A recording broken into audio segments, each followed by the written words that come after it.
நம்ம பொம்பளை பிள்ளைங்களா ராத்திரில டாய்லெட் கூட போக முடியல.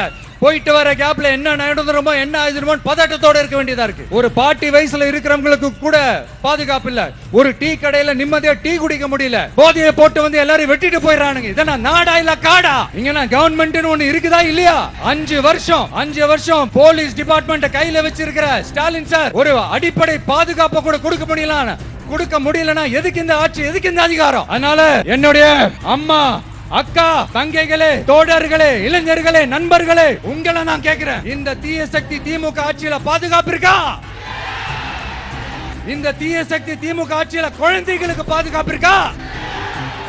இந்த தீய சக்தி திமுக ஆட்சியில நீங்க நிம்மதியா இருந்தீங்களா? ஸ்டாலின் சாருக்கு மக்கள்லாம் முக்கியமே கிடையாது. மக்களுக்கான அடிப்படை வசதிகள், பாதுகாப்பு, இதெல்லாம் எதை பத்தியும் முக்கியமே கிடையாது. அவருக்கும் இந்த திமுக அரசுக்கும் இந்த 5 வருஷத்துல என்ன முக்கியம் தெரியுமா? குடும்பத்தோடு சேர்ந்து கொள்ளையடிச்சதான் முக்கியம். நான் முன்னாடியே சொன்ன மாதிரி டாஸ்மாக்ல மட்டுமே இது வரைக்கும் 1000 கோடிக்கு மேல ஊழல். இது வெளியே தெரிஞ்சது. வெளியே தெரியாத வரைக்கும் இன்னும் எவ்வளவு இருக்குதோ. அதே மாதிரி நகராட்சி துறையிலையும் 1000 கோடிக்கு மேல ஊழல். நம்மள பசங்க பிள்ளைங்க எல்லாம் படிச்சுட்டு வேலை தேடி எங்கெல்லாம் எப்படியெல்லாம் அலையறாங்க. அதுக்கு இந்த கவர்மெண்ட் என்ன செஞ்சிருக்காங்க தெரியுமா? இந்த நகராட்சி துறையில வேலை வாங்கி தரதா சொல்லிட்டு கோடிக்கணக்கான பணத்தை லஞ்சமா வாங்கிக்கிட்டு தகுதியானவங்களுக்கு வேலை வாய்ப்பை இல்லாத அளவுக்கு பண்ணிருக்காங்க. இதெல்லாம் எவ்வளவு பெரிய ஒரு ஏமாத்த வேலை.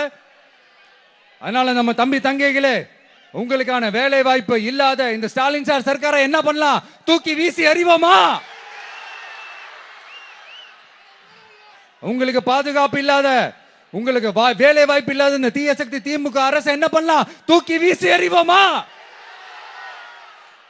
அடுத்து வண்டியா வச்சிருக்கிற பணத்தை என்ன பண்றதுன்னு தெரியாம இப்ப உங்க எல்லார்கிட்டையும் கொடுத்து எப்படியாவது ஜெயிச்சிடலாம்னு கனவு காணிட்டு இருப்பாங்க. நான் முன்னாடியே சொன்ன மாதிரி எல்லாத்தையும் வாங்கிக்கங்க. வாங்கிக்கிட்டு அவங்க காதுலயே விசில ஊதி அனுப்புங்க. எப்படி? அவங்க செவிலே விசில ஊதி அனுப்புங்க.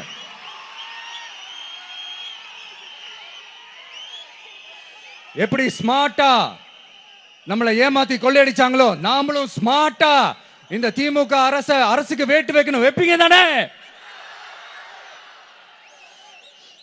உங்களுக்கும் நம்மளுடைய ஜென்சி கிட்ஸுக்கும் நான் சொல்லிக்கிறது ஒண்ணுதான். ஏப்ரல் 23ஆம் தேதி காலங்காத்தால பக்காவா ரெடி ஆயிட்டு உங்க ஓட்டர் ஐடி கார்டை கையில் எடுத்துக்கிட்டு முதல்ல பூத்துல போய் நின்னு அந்த விசிலுக்கு நேரா இருக்கிற அந்த பட்டனை ஒரு அழுத்துங்க.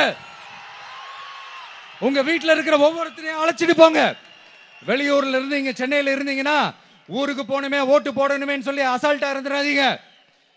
அட்வான்ஸா உங்களுடைய டிக்கெட்டை புக் பண்ணுங்க. இது ஒரு தலைமுறைக்கான தேர்தல், உங்களுக்கான தேர்தல்.